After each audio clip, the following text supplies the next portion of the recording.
Hi, my name's Amelia Chemister and I'm from OurSay. We're an online democracy organisation and today we're at the University of Melbourne. For the past 6 weeks, we've been working with the University of Melbourne and the Centre for Sustainability Leadership on the Leadership for Change Forum.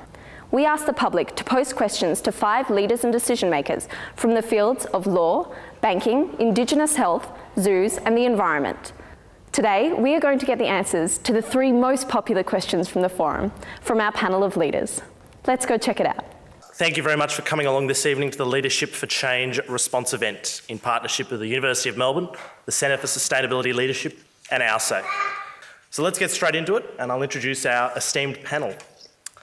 To my immediate right we have Professor Kerry Arabina, the Chair for Indigenous Health and the Professor and Director of the Onemda Vic Health Koori Health Unit. She is also the Director of Indigenous Health Research in the School for Indigenous Health at Monash University. A descendant of the Meriam people of the Torres Strait and a former social worker with a doctorate in human ecology, Professor Arabina has extensive background in public health, administration, community development and research, working in senior roles in social justice, human rights, access and equity. She was a founding co-chair of the new National Indigenous Peak Body, the National Congress of Australia's First People, a collective voice to lobby governments on Indigenous issues. Welcome, Kerry. Thank you. Secondly, we have Jeanette O'Neill, Head of Corporate Responsibility at the National Australia Bank. She is a leading corporate responsibility professional with 16 years' experience, working as a consultant and internally with large multinationals in Australia and Europe. Currently heading up the Corporate Responsibility Unit at NAB, she manages strategy, governance, issues management, communications, stakeholder engagement, performance management and reporting. Prior to joining NAB, Jeanette also worked as a strategy consultant with Accenture and as a sustainability consultant with PwC UK. Please welcome Jeanette. Thirdly, we have Professor Kate Aughty, the Victorian Commissioner for Environmental Sustainability. Kate has an extensive legal and academic background, having first worked as a magistrate in Western Australia and now Victoria, where she's established the first Victorian Koori Court and acted as an inaugural Koori Court magistrate. She's undertaken a number of consultancies, including projects on local government and climate change. And Professor Aughty was appointed in 2009 as the Victorian Commissioner for Environmental Sustainability. And prior to her current appointment, she has held positions at La Trobe University and has also served as a chairperson of the Victorian Ministerial Reference Council for Climate Change. Welcome, Kate. And finally, we have Jennifer Gray, the CEO of Zoos Victoria. She has a background in transportation, engineering and ethics, which provide a unique set of skills undoubtedly to tackle the challenges of transforming the 3 zoos of Zoos Victoria. Jenny's career history boasts a strong mix of commercial and public sector roles, and she currently holds a master's degree in ethics, engineering and business administration, and is currently involved in a PhD at the University of Melbourne. Please welcome our panel.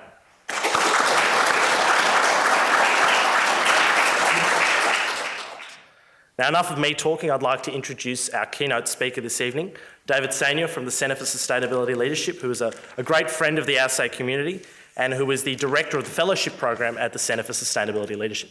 Welcome, David. Thanks very much, Chris. And when you hear the word keynote, I don't want you to be trembling. This will be short and sharp because we want to get to the headline act. I'd also like to echo Chris's acknowledgement of the Wurundjeri people and indeed all Indigenous people for whom we can learn so much about sustainability and about leadership.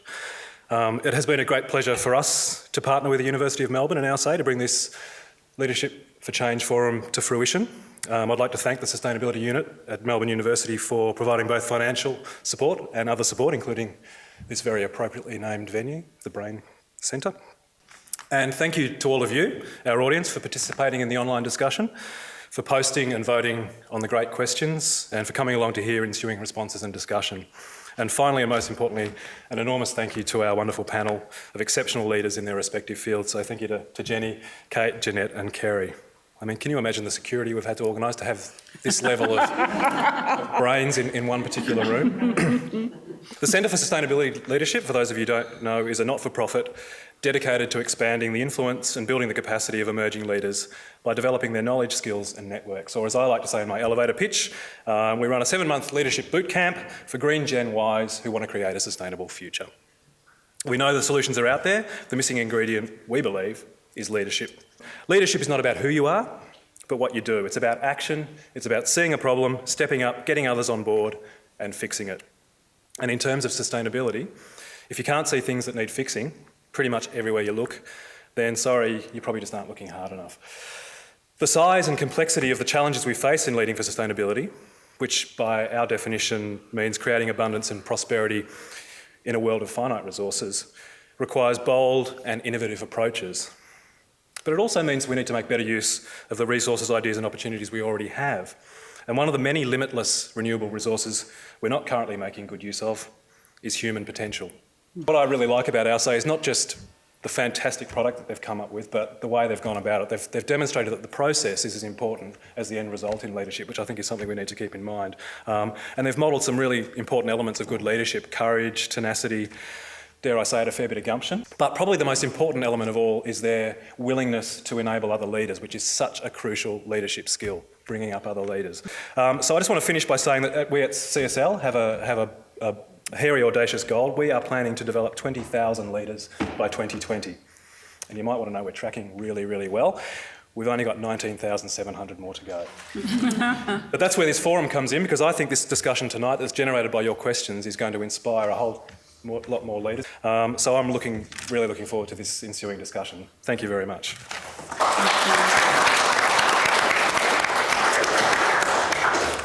Thank you very much, David. We now move on to the second most popular question on the ALSA forum, and it comes from Emily Ballantyne Brodie. It received 193 votes.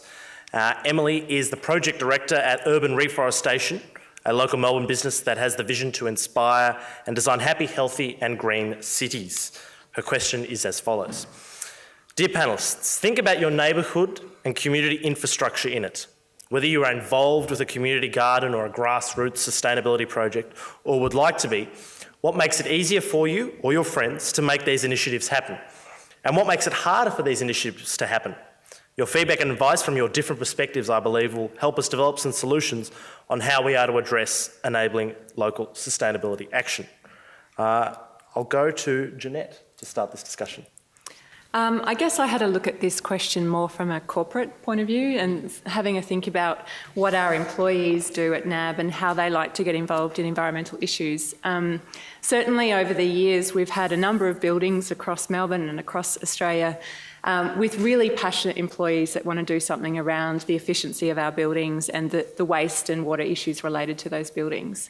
And there was a lot of grassroots activity in those buildings where there might be a small green team that forms and they lobby the senior management team or the facilities management or the landlord to get a few things fixed.